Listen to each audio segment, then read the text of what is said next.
leading onto the screen wouldn't have been her choice of wake-up call. It's now 7:15 on Tuesday, March 18th, 2060. You have a 10 o'clock tea time at the club with Edmund Luce. As the computer chirpily reminded Anders what he'd ordered for breakfast, Eve thought, "No egg white omelet for you this morning, Tom." Across the room, in an ornate sitting area, a mini auto chef with bright brass fittings beeped twice.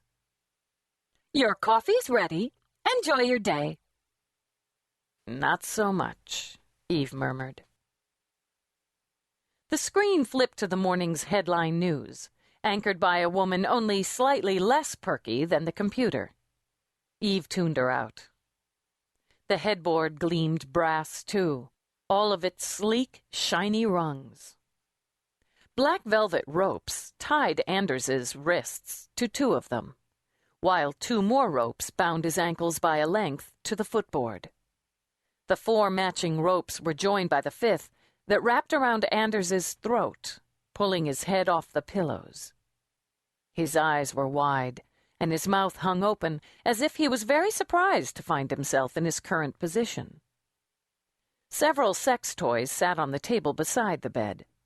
Anal probe, vibrator, colorful cock rings, gliding and warming lotions, and lubricants. The usual suspects, Eve thought. Leaning down, she studied, sniffed Anders's thin bare chest.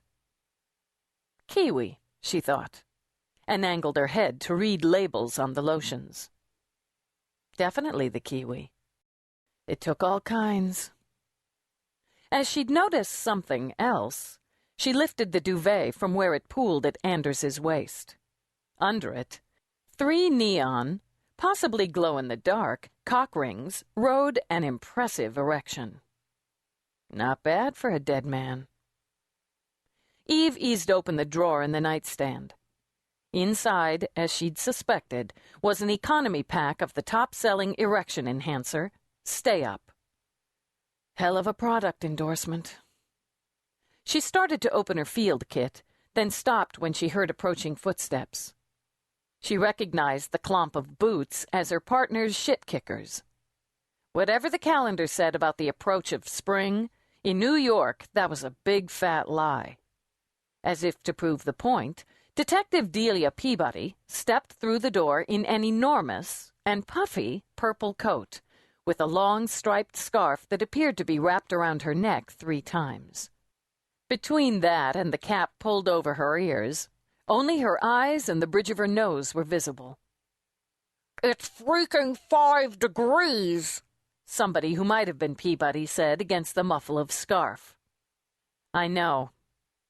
"With the wind chill, they said it's like freaking -10. "I heard that." "It's freaking March! 3 days before spring. It's not right." "Take it up with them." "Who?" "The they, who have to go mouthing off about it being freaking -10. You're colder and pissier because they have to blabber about it. Take some of that shit off. You look ridiculous." "Even my teeth are frozen." But Peabody began to peel off the multiple layers covering her sturdy body. Scarf, coat, gloves, insulated zippy. Eve wondered how the hell she managed to walk with all of it weighing her down.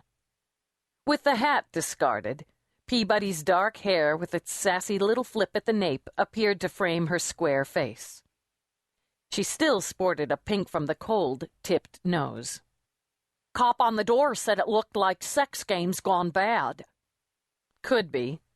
Wife's out of town." "Bad boy." Down to her street clothes, sealed up, Peabody carted her field kit to the bed, scanned the nightstand. "Very bad boy." "Let's verify ID, get time of death." Eve examined one of the limp hands. Looks like he had a nice manicure recently. Nails are short, clean, and buffed. She angled her head. No scratches, no bruises, no apparent trauma other than the throat, and, she lifted the duvet again. Peabody's dark brown eyes popped. "Wowzer!"